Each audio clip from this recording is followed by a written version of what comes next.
Ang kwentong ito ay hango sa totoong buhay. Mga karanasan ito ng tatay ng lola ni Shivi at ng lola ni Shivi na itago na lang natin sa pangalang Vicky. Walang eksaktong taon at lugar, pero ito ay nasa lalawigan ng Mindanao.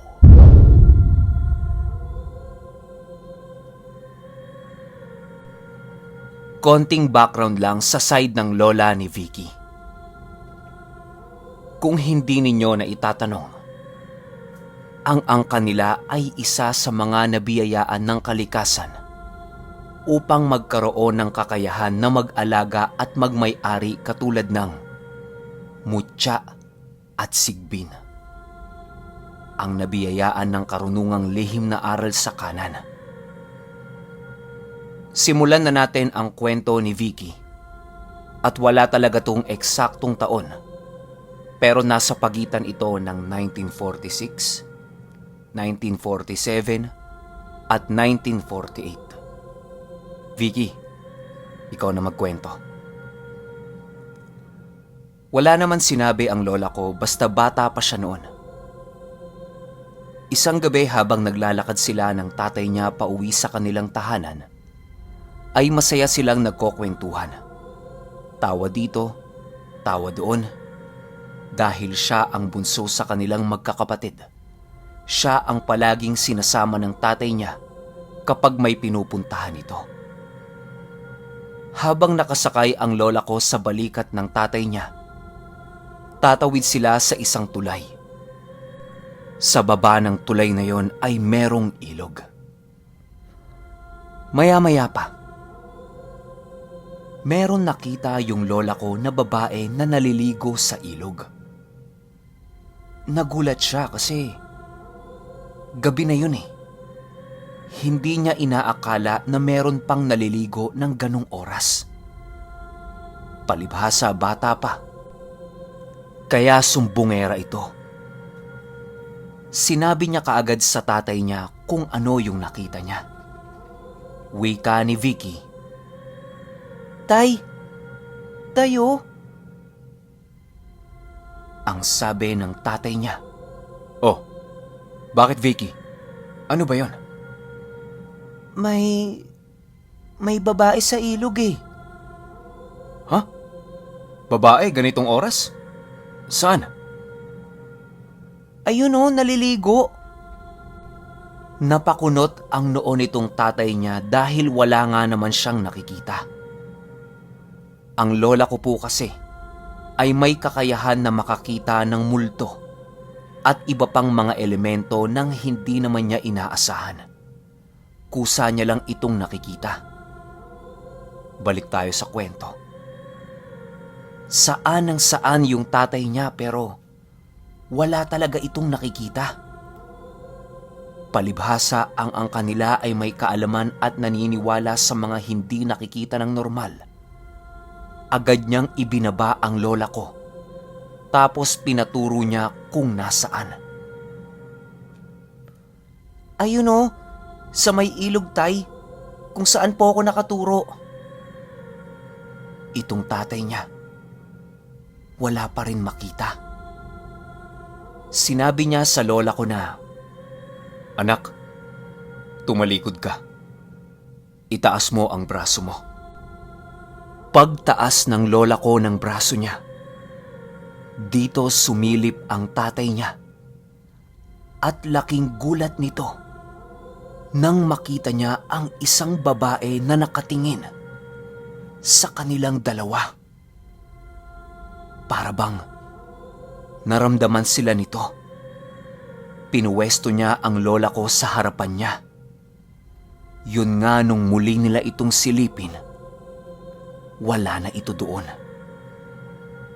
Naalerto na ang tatay niya nung mga oras na yon at agad itong bumunot ng kutsilyo. Dinasalan ng tatay niya yung hawakan nito doon sa puluhan at pinuwesto ang may tulis ng kutsilyo doon sa likod nila habang hinahawi-hawi ito. Yung lola ko naman walang kaalam-alam. Basta kada hawi ng tatay niya ng kutsilyo patalikod, may naririnig siyang angil, sigaw na hindi niya mawari kung saan nagmumula. Basta ang sabi lang sa kanya ng tatay niya, "Huwag mong intindihin kung ano yung mga naririnig mo, anak. Maglakad ka lang ng diretso." Awa naman ng Diyos. Nakatawid sila ng maayos sa may tulay na yon. Siguro kung normal na tao sila, hindi na sila masisilayan ng kanilang pamilya. Matapos nilang matawid ang tulay, nagpatuloy sila sa kanilang paglalakad. Kung hindi nyo na itatanong, ang bukirin noon ay napakalayo dahil ito ay nasa mga bundok. Habang naglalakad sila papauwi, may nadaanan silang magtatay na bahay. Agad na sinabi ng lola ko na, "Tay, meron po bang nakatira dyan?" Tatawa-tawa lang itong tatay niya. Sabay sagot ng, "Ewan ko, anak. Nasa gitna yan ng gubat eh. Bakit? Gusto mo bang malaman kung may tao?" Sumagot ng opo yung lola ko. "Sige, anak," sagot ng tatay niya. Nagtataka ang lola ko kung bakit pumunta ito sa puno ng papaya at pumitas ng bunga. Agad naman tinanong ng lola ko na, "Tay, ano po bang gagawin niyo dyan?" "Di ba gusto mo malaman kung may tao sa bahay na yan?" Sambit ng tatay niya. "Opo," sabi ni lola. "Sige, manood ka, anak." Sa pagkakatanda ng lola ko, 5 piraso yon ng bunga ng papaya. Dinasalan ito ng mga salitang hindi niya maintindihan. At pagkatapos nitong dasala ng tatay niya, ay isa-isa nitong pinagulong doon sa bahay yung mga bunga ng papaya. At nung makalayo lang sila ng bahagya, saksing buhay ang lola ko sa mga narinig niya na sigawan ng mga tao na para bang baliw na hindi mawari yung mga boses. Basta halo-halo na. Ang sabi ng tatay niya, "Oh, kita mo na, anak? Meron palang tao dun." Habang tatawa-tawa pa yun. Itong lola ko na mangha na may halong takot dahil sa mga narinig niya na sigawan. Pero napawi naman yun nung tumatawa-tawa na yung tatay niya. Hanggang ngayon ay sariwa pa rin sa isipan niya ang karanasan na yon sa piling ng kanyang tatay. Ang lola ko kasi, manghang-mangha talaga sa tatay niya dahil napakalaki ng tiwala niya dito. At tila ba, palagi siyang ligtas sa peligro kapag kasama niya ito. Dumako naman tayo sa kwento ng kanyang tatay. Dahil nga isiniwalat sa kanya ng tatay niya kung ano ba ang taglay-taglay nito. Ayon sa lola ko, ang taglay ng tatay niya na mutya ay mutya ng saging. Paano niya nakuha? Bata pa ang tatay niya noon. Isang gabi, habang natutulog ang tatay niya ay may sumagi sa panaginip niya. Isang babaeng nakaputi at kusa itong nawawala sa mga tanim ng sagingan. Hindi nabanggit ng lola ko kung sa kanila ba yung mga tanim. Hindi lang ito pinapansin ng tatay niya. Lumipas pa ang isang gabi. Ayan na naman. Nanaginip na naman ang tatay niya na may babae talaga na nagpapakita sa panaginip niya na sa tuwing mapapaginipan niya yon, ay nawawala talaga sa mismong sagingan. Hindi niya alam kung bakit. Agad na napabalikwas ang tatay niya dahil nga sa panaginip na yon. Nangamba na siya. Habang lumilipas ang mga gabi, patuloy pa din ang pangyayari na yon sa kanyang mga panaginip. Hanggang sa sinabi niya na ito sa kanyang tatay, lolo ng lola ko. Bilang may alam sa ganon, ang sabi nito sa kanya, "Maswerte ka, anak. Dahil sa iyo ipinagkaloob ng kalikasan ang mutya na yon." Hindi naman nabanggit ng lolo ng lola ko sa tatay niya kung ano bang klase ng mutya yun. Basta ang binigay lang sa kanya ay ang mga proseso kung ano ang dapat gawin. Ayon sa lola ko, ang mutya ng saging ay makukuha mo lamang sa nag-iisang puno na ng saging na may pangalan na tendok. Ngunit bago mo pa man makuha ang mutya na yan, ay sari-saring mga elemento na ang makakalaban mo. Dahil inaasam-asam din nila ang mutya na yon at binabantayan. Maliban sa mga elemento na yon, makakalaban mo din ang mabangis na tagapagbantay nito. At yon ay isang tikbalang. Pagkatapos na masabi ng tatay ng lola ko ang mga proseso, agad na silang umalis at umuwi. Lumipas ang isang gabi. Awa naman ng Diyos. Hindi nagpakita ang babae sa panaginip ng tatay niya. Pero ikalawang gabi, dito na nagpakita ang babae sa panaginip ng tatay niya. Habang natutulog itong tatay niya, mga bandang 12:00 ng madaling araw yon, sumagi na naman sa panaginip niya yung babae. At sa pagkakataon na yon, ginawa na niya ang proseso na sinabi ng tatay niya, lolo ng lola ko. Lumabas siya ng bahay at tinungo ang sagingan kung saan naglalaho ang babae. At bumungad sa kanya ang isang puno na punong-puno ng saging na naiiba sa mga kasamahan nito na puno. Laking gulat din niya nang makita niya ang iba't ibang elemento na nakapaligid dito na tila ba inaabangan ang pagbuka ng puso ng saging. Kahit natakot, nilakasan na lang niya ang loob niya.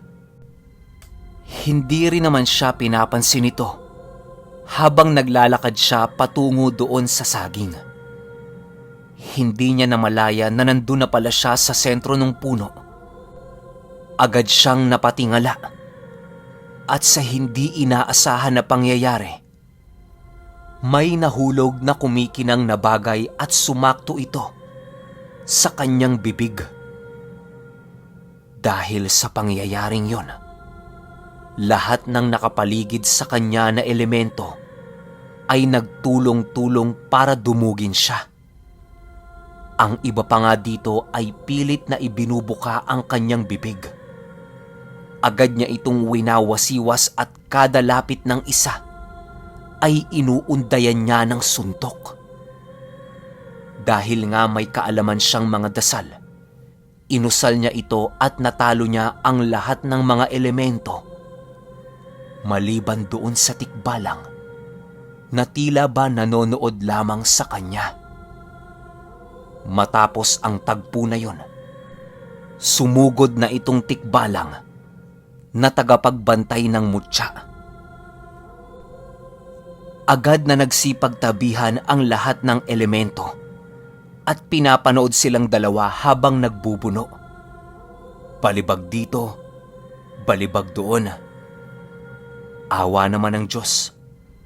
Natalo niya ito at lumuhod sa kanyang harapan at nangako na magiging gabay niya ito. Lumipas ang mga taon itong tatay ng lola ko ay nagpunta sa Maynila para humanap ng trabaho. Dahil nga sa kasuotan nito na pang-probinsya lamang, ay nilalagpasan lamang siya ng mga bus na dumadaan. Nakailang ulit ang mga pangyayaring yon. Nagtataka naman itong tatay niya kung bakit. Wala namang problema sa kanya. Normal naman ang ayos niya.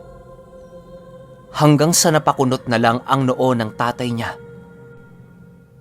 At nung nilampasan na naman siya ng isang bus, ang ginawa ng tatay niya, para bang pinigilan niya ang puwersa ng bus sa pag-andar. Pero hindi niya hinahawakan yon. Nakaturo lang yung daliri niya rito. Simula noon, sa tuwing madadaanan siya ng bus, hinihintuan na siya nito dahil nga sa pambihirang kakayahan nito. Sa kasamaang palad, maagang pumanaw ang kanilang tatay sa edad na 40 anyos. Hindi nila mawari kung bakit. Pero bago ito pumanaw, naipamana nito ang kanyang kakayahan kasama ang mutya ng saging sa kanyang panganay na anak. At simula noon ay nagkawatak-watak na silang magkakapatid na para bang balik sila sa simula. Dahil nga doon, nakapangasawa ang lola ko dito sa amin. At meron pa rin mga karanasan ang lola ko katulad ng white lady na nakabelo sa likod ng bahay nila dito sa amin. At paa ng mga duwende sa flooring ng bahay nila noong ginagawa pa lamang. Pero dito na nagtatapos ang kwento ng lola ko tungkol sa mutya na gamit ng kanyang tatay na mutya ng saging.